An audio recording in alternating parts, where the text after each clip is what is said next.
To lesson 8 part 2 जीव यंत्रिका और खेल में लास्ट टाइम हमने बात की थी फोर्स के बारे में, यानी खेलों में फोर्स के बारे में हमने बायोमैकेनिक्स के इम्पोर्टेंट की बात की थी। इसके अलावा हमने न्यूटन्स के जो लॉज ऑफ मोशन है उनको डिस्कस किया था। आज हम बात करेंगे घर्षण और खेल के बारे में।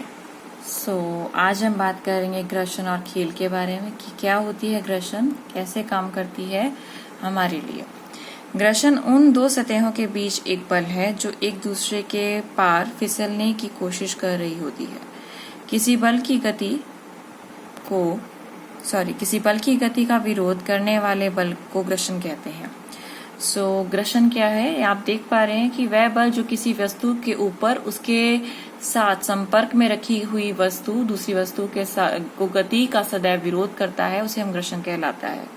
घर्षण देख पा रहे हैं दो प्रकार की होती है। एक होती है आपकी स्टैटिक फ्रिक्शन यानी स्थिर घर्षण, और दूसरा होता है डायनामिक फ्रिक्शन यानी आपका गतिशील घर्षण।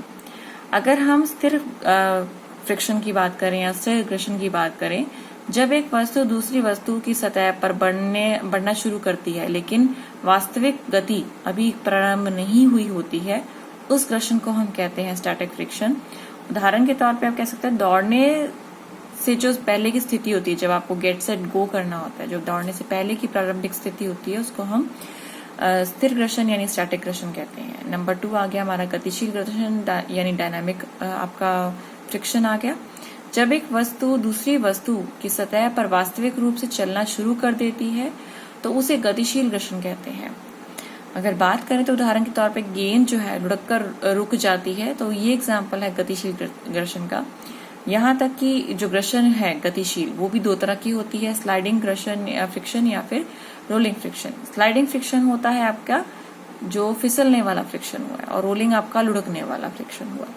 अगर स्लाइडिंग फ्रिक्शन की बात करें या स्लाइडिंग घर्षण की बात करें, तो जब एक वस्तु दूसरी वस्तु की सतह पर सरकने लगती है तो उसे हम स्लाइडिंग फ्रिक्शन कहते हैं। उदाहरण के तौर पे जब डिब्बा गाड़ी में आपको चढ़ाने के लिए रखना होता है तो ये आपका स्लाइडिंग फ्रिक्शन का एग्जाम्पल आता है।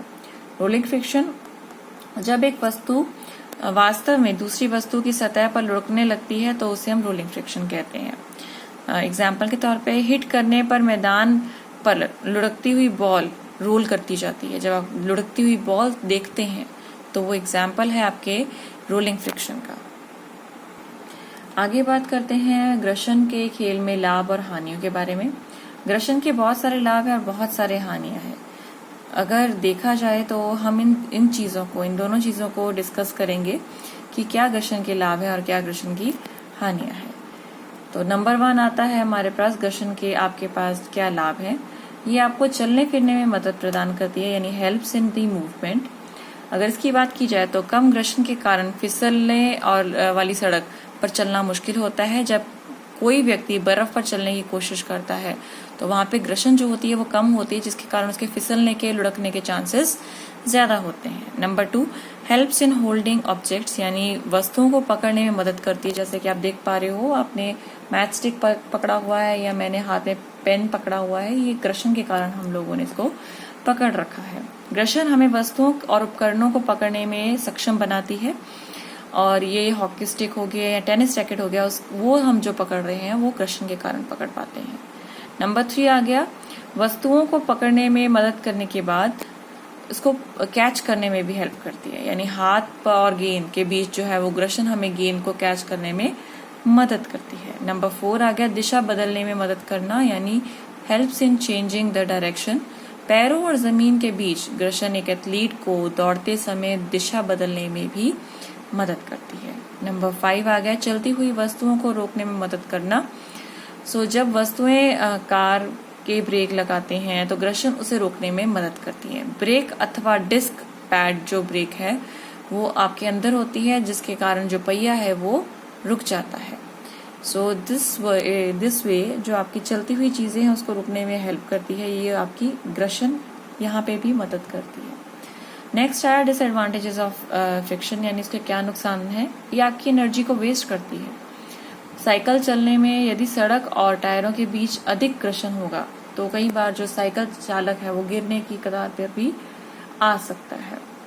आगे बात करें चीजें घिस कर टूट जाती हैं, यानी वेयरिंग आउट ऑफ थिंग्स हो जाती है। चाहे वो चप्पल हो, चाहे वो जूते हो, चाहे आपकी साइकिल का टायर हो, वो घिस कर खराब हो सकते हैं। गति को कम करती है, यानी अगर फ्रिक्शन ज्यादा है तो आपको साइकिल चलाने में भी दिक्कत आती है। मेक्स मूवमेंट डिफिकल्ट, आपकी जो अग्रेशन है वो बल के चलते चलने वाली जो है उसको मुश्किल प्रदान करती है। बॉक्स को हिलने में मुश्किल हो सकती है अगर सरफेस वाइब्रेशन ज्यादा है। नंबर 5, चोट लग सकती है, that means it can cause injury. आप गिर सकते हैं, आपको चोट भी लग सकती है। यदि कोई खिलाड़ी खेल के मैदान में फिसल कर गिर जाता है तो घर्षण से उसको चलते काफी भारी चोट लगने के चांसेस हो जाते हैं। इसके अलावा ये लिमिट करता है बॉल फ्लाइट्स को, यानी फेंकी गई गेंद को दूरी जो है वो सीमित कर देता है। आप काफी दूर तक गेंदों को नहीं फेंक पाते क्योंकि घर्षण के कारण जो गेंद है वो ज्यादा दूरी तक नहीं जा पाती है। इसके अलावा ये हेल्प करता है, आपके हीट करता है बॉडी पार्ट्स को। कई बार बॉडी पार्ट्स हीट होकर आपको नॉइज पोल्यूशन दे देते हैं, या कई बार कुछ अनहोनी घटना भी हो जाती है। सो ये आपके कुछ एडवांटेजेस और डिसएडवांटेजेस हैं। जैसे रैकेट के हैंडल को ग्रिप करने में हेल्प करता है, सीढ़ियों को चढ़ने में हेल्प करता है, लेकिन कहीं ना कहीं नुकसान देता है। हो सकता है शूज में वेयरिंग आउट कर दे। हो सकता है घर्षण से जब आप पेड़ काटते हैं या कोई एक्सरसाइज करते हैं, कोई काम कर रहे होते हैं, तो वहां पे आपकी हीट एनर्जी या नॉइज से आप इसको रिड्यूस करते हैं। नेक्स्ट आता है मेथड ऑफ रिड्यूसिंग फ्रिक्शन। अगर फ्रिक्शन को रिड्यूस करने की बात की जाए तो सतह को चिकना बनाकर व उसे चमकदार बनाकर आप घर्षण को कम कर सकते हैं। नंबर 2, लुब्रिकेशन, यानी ऑयल देकर, ग्रीस देकर भी आप फ्रिक्शन को कुछ काफी हद तक कम कर सकते हैं। इसके अलावा आप स्टीम लाइनिंग का इस्तेमाल कर सकते हैं। हवा और पानी के बहाव के चलते पैदा होने वाली जो घर्षण है उसको आप इस मुताबिक कम कर सकते हैं। बॉल बेयरिंग्स या रोलर बेयरिंग्स डाल सकते हैं। जैसे कि आपने देख पा रहे हैं बॉल बेयरिंग्स है, ये डल चुकी हैं आपकी रोलर बेयरिंग्स। ये आपकी घर्षण को कम करने में हेल्प करती हैं। इसके बाद स्पेशल डिजाइनिंग कर सकते हैं। आप कुछ खेलों में विशेष रूप से डिजाइन किए गए हेलमेट या का उपयोग कर सकते हैं जो घर्षण को कम करते हैं। हाउ टू इंक्रीज फ्रिक्शन को कैसे बढ़ा सकते हैं, उसके 2 या 3 तरीके ही हैं सिर्फ। दोनों सतहों में खुरदरापन जो है वो बना रखना चाहिए, थोड़ा सा बना रहे, थोड़ा सा समतल रहे, यानी इसको थोड़ा बैलेंस बना रखना चाहिए। उदाहरण के लिए जूतों की जो तली है उसके अंदर जो कुछ पॉइंट्स होते हैं, जो नुकीले हिस्से होते हैं, उनको आप बनाए रख सकते हैं। इसके अलावा दोनों सतहों को बेहतर चिकना बनाना, यानी उनके अंदर जो फ्रिक्शन है वो प्रॉपर कर देनी चाहिए आपको। लास्ट ऑफ ऑल आता है यूजिंग मैग्नीशियम पाउडर। कुछ खेलों में आप मैग्नीशियम पाउडर का इस्तेमाल करते हो ताकि जो फ्रिक्शन है वो अच्छे से बनी रहे और गिरने के चांसेस जो है या चोट लगने के चांसेस हैं वो काफी हद तक आपके कम हो जाए। सो यहाँ पे हम एंड करते हैं चैप्टर नंबर 8 को। तो आपको अटैच वर्कशीट्स और असाइनमेंट्स दी जा रही हैं बेटा। So please do them in your copies and stay safe, stay home बेटा। All of you, God bless.